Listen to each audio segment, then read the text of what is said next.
Yeah. Hi, hello everyone. This is Shanmugaraj. Welcome back to my channel. One of the aims of this channel is to build a global knowledge sharing platform in the domains of leadership, agile, and project management. You can join me and help me with that either by subscribing to this channel or sharing my videos to your friends and colleagues. Right? So, having said that, let us get into today's topic. We are currently discussing some of the leadership ideas from MIT Sloan School of Management. Today's topic is 5 ways leaders can turn pushback into progress. This particular article has been published in MIT Sloan in October 9th by Philip and Bob. Why it matters is by effectively responding to ambivalence, disagreement, or resistance, leaders can boost team learning while moving their organization forward. Effectively responding to pushback may well rank as one of the most important competencies that leaders can possess. And it's especially critical during times of transition, like returning to the office post pandemic. Such resistance to an organization policy, directive, or a decision can take many forms, ranging from voicing concern and raising questions to active opposition and sabotage. Effective leaders think of pushback as an opportunity to boost their team's learning while moving their organization forward. The objective should be to increase people's understanding and build support by tempering both advocate enthusiasm and contrarian pessimism. The deeper level of understanding, while not necessarily satisfying to all in the moment, fosters a climate of candor, humility, adaptation, and trust, thereby subtly steering pushback away from talent disruptive tendencies. What doesn't work? Leaders make three primary mistakes when facing ambivalence, disagreement, or resistance. 1. Suppressing uncertainty. Pushback increases uncertainty. When questions are raised that might not have immediate answers, or perspectives are introduced that might have recently emerged or been sidelined or overlooked. Some leaders respond to uncertainty induced pushback by marginalizing concerns, offering placating assurances, or invoking authoritarian voices. Such practices offer false certainty that undermines trust in the long term. According to MIT research, even employees who seek more certainty in their work lives want their organization to embrace uncertainty. Effective leaders avoid the temptation to paper over uncertainty, even when they face demands for a level of certainty that simply doesn't exist. Even if they don't know the answers now, they can provide an operating level of certainty by discussing how they will find those answers. Second mistake is ignoring power dynamics. Leaders with positional or acquired status directly or subtly influence the nature of the pushback. Highly authoritarian power structures tend to drive pushback underground. Likewise, more subtle power signals can suppress open discussion of legitimate concerns. Leaders might then wrongly equate silence with agreement. Some people will feign acceptance while others sow dissent in the meeting after the meeting, thereby revealing and often amplifying people's fears. We had an opportunity to observe one seasoned executive group's reaction, which consisted of tepid and token feedback when their CEO proposed a new initiative. The CEO, sensing a lack of candor, probed for more input. One frustrated executive eventually blurted out, "We don't share our thoughts on this issue because you are going to do what you're going to do, regardless of what we say." This remarkably candid comment suggested a deeper challenge. How do powerful people with strong views on particular issues encourage candor? Effective leaders take active steps to mitigate disruptive dialogue because they recognize that inherent power dynamics greatly influence the quality of any discussion. The third mistake is assuming that the loudest voices represent a consensus. Pushback takes many forms. Some of them are obvious, like compliance or employee petitions, while others are more subtle, like queries in meetings or a lack of engagement. Readers are often tempted to pay more attention to the most vocal employees, assuming the people with the biggest megaphones represent majority opinion. They may or may not. When the loudest or most politically powerful voices dominate the discussion, such dynamics often create an inaccurate impression of the level of support or divisiveness. Effective leaders recognize the peril at either extreme. The enthusiast glozing over concerning issues or the contrarians undermining the potential support. Now, let us try to understand some of the recommendations from MIT for engaging with pushback. Effective leaders not only avoid suppressing uncertainty, not only ignoring power dynamics and assuming that the most vocal represent consensus opinion, but they also take active countermeasures that reflect the following guidelines. Guideline number one, set ground rules for the conversation. Ground rules like the following drive expectations, temper disrespectful advocacy, and increase the value of pushback opportunities for everyone. So, how do I go about setting my ground rules over the conversations? The first guideline could be seek to understand viewpoints you don't agree with. When discussing contentious issues, many people's first instinct is to offer an instant rebuttal or counterpoint. Resist that temptation by demonstrating a willingness to engage with a differing point of view. Simple tactics like asking questions or rephrasing someone else's argument, particularly those with which you disagree, can temper the rebuttal and almost magically enhance the conversational tone. Likewise, the statements like, "Tell me how my idea might be wrong," or "I may have missed something, please say more." So, those things signal openness to new ideas. The second could be respectfully disagree with others. Respectfully framing the disagreements with the language such as, "Let me offer another perspective." Set the right discussion tone while also encouraging those who are more hesitant to speak up.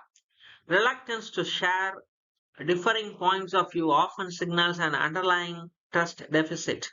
Sometimes leaders need to encourage others to share their concerns despite the inherent power differences in the room. Avoid polarizing stake in the ground assertions. Advocating with too much certainty may well trigger power dynamic issues. Indicating probability levels such as "I am 95% certain on this fact" often stimulates more robust debate. Depersonalize pushback. If the decision is labeled as the CEO's program, many people will self censor or avoid raising concerns out of fear or offending person in power. Depersonalizing pushback by recording concerns on a whiteboard without attribution mitigates this power dynamic while tempering strong emotions. Finally, shift your opinions and reactions as the discussion evolves. Employees often need to be reminded that changing their opinion after considering new evidence or gaining a fresh perspective is not a sign of weakness. No one should fear a loss of face for shifting their opinion. In fact, effective leaders highlight when their opinions shift by making a statement such as, I see an issue that was not on my radar screen. As the dialogue emerges, reframe key issues to underscore new perspectives. The second recommendation is orient the team about pushback opportunities. Many meetings or initiative rollouts conclude with a question and answer periods without first offering attendees on an orientation and expectation around pushback. Option clarity, people often make a variety of untested and unspoken assumptions that may not be accurate. Some employees become de-enfranchised by pushback opportunities because they think all of their ideas should be accepted in totality. They don't expect reasoned debate or pushback in their pushback. That's why wise leaders carefully orient employees about possible outcomes other than the accept, reject, polarized extremes.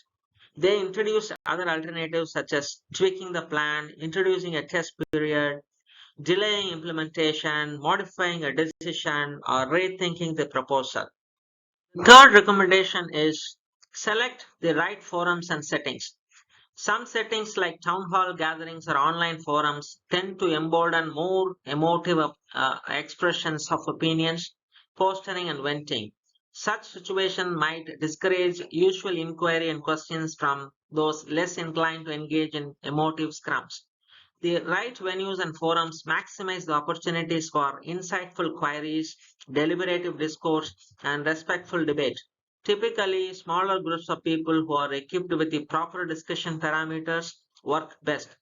Likewise, properly monitored online forums for smaller groups can encourage better pushback dynamics. Leaders also need to be mindful that some people are reluctant to share concerns in front of others because they fear being viewed as poor team players or they lack confidence in how to express concerns or defend their views. To encourage people who are more reluctant to speak up, it's often helpful to provide them with the meeting's discussion points in advance and encourage them to write down their concerns and queries. Fourth recommendation is focus on educating before advocating. Skilled educators soon learn to jettison the idea that single good explanation will suffice to build understanding. Typically, they discuss their methods for arriving at their conclusions, including the opposing viewpoints and extant questions. This approach backs uncertainty into conclusions, making room for further discussion and contrary views. In contrast, advocates rarely discuss evidence or approaches that might contradict their firmly held viewpoints. They often trivialize or deride opposing views when they do entertain them. Advocates might short circuit any criticism, downplaying uncertainty and reasoning that a brief explanation will enlighten others. Even smart executives often fall into this trap, overestimating the degree and depth of their educational efforts. Advocating might play a role at some point after educating, but ultimately, effective leaders assume that allowing people to voice concern reaps benefits. Short term, the pushback might result in tweaks that will increase long term acceptance and smooth implementation. The recommendation is signpost inflection points. As decisions, initiatives, and policies evolve, a leader's level of certainty and openness to pushback shifts. In absence of leadership clarity about these inflection points, employees apply unspoken rules regarding pushback, such as Rule A: if the leader has not made any final decision, then I can speak up and candidly share my perspective. Rule B: if the leader has strong position and has made a final decision, then I support it or shut up. Rule C: if I agitate on an issue long enough, leaders will yield. Right? If unspoken rules A and B undergird the pushback dynamics, then leaders might overestimate the degree of support for an initiative or a decision. Why?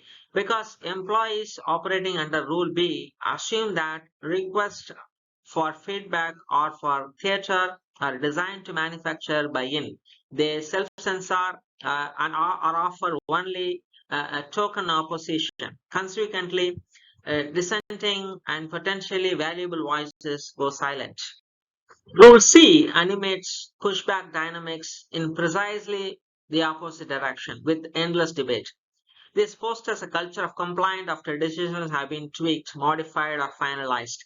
Effective leaders know that openness does not provide a license for never ending discussion. After all, pushback to the pushback can go on forever. The best way to inhibit these silent rules from taking root is to clearly signpost inflection points during pushback. Leaders who camouflage their sentiments in the name of openness undermine the candor of the entire conversation. Instead, effective leaders share their level of openness to tweaking proposed plans, proclaiming when their sentiments have shifted, and clearly signaling when the time for pushback has ended. Now, let us listen to a pushback success story. Laurie Butch, a CEO of Capital Credit Union, routinely uses these guidelines to lean into pushback to fully understand what employees believe they are losing as new initiatives roll out. For example, as the COVID-19 thread faded, she sought to restart face-to-face all-employee meetings to enhance inclusiveness and engage in more robust, thoughtful discussions about pending initiatives. She believes that the educational process goes in both directions, which requires more face-to-face forums that encourage adherence to more productive discussion ground rules than screen-enabled venting. Yet that announcement was greeted with considerable pushback by employees who faced a long commute to the twice a year gatherings. Some used online surveys to voice concerns about expense and time, while others expressed their discontent directly to their immediate supervisor, arguing that Zoom meetings worked pretty well during COVID, but acknowledged these concerns while respectfully justifying the in-person gatherings because after all you could have a Zoom wedding, but something important would be missing. Similar messaging was echoed in more personal channels by her ambassadors. Over time, the in-person meetings increased employee engagement. It renewed employee interest in being part of the process and spanned more thoughtful discussion of key issues. Quantitative evidence backed up these observations. For example, participation in all employee surveys increased from 60 to 91% after the in-person meetings resumed, and 83% of survey respondents reported that they were highly engaged in their work. Right? Employees often left the in-person meetings inquiring, when we'll have another opportunity to meet like this. Suppressing pushback by repressing uncertainty, invoking power dynamics, and paying too much attention to the most vocal employees may well induce short-term conformity and compliance at the expense of undermining long-term trust. Adroitly and respectfully managing pushback involves an upfront time commitment that engages employees while supplying forward momentum. The bonus, the leaders learn to more subtly influence how employees interpret trends, events, and decisions and develop greater insight into emerging issues. Right? So you can see the author's clip and you can pause here, you can learn about them. So with this, we have come to the conclusion of this video. I hope you guys understood how to go about handling the pushback, right? We talked about three important mistakes leaders generally make, and we talked about five good recommendations from MIT to deal about it. We also discussed about a case study on that, right? I hope this kind of videos really helping you guys to develop yourself in a leadership, capabilities and leadership's landscape, right? So with that, I'm signing off. See you in next video.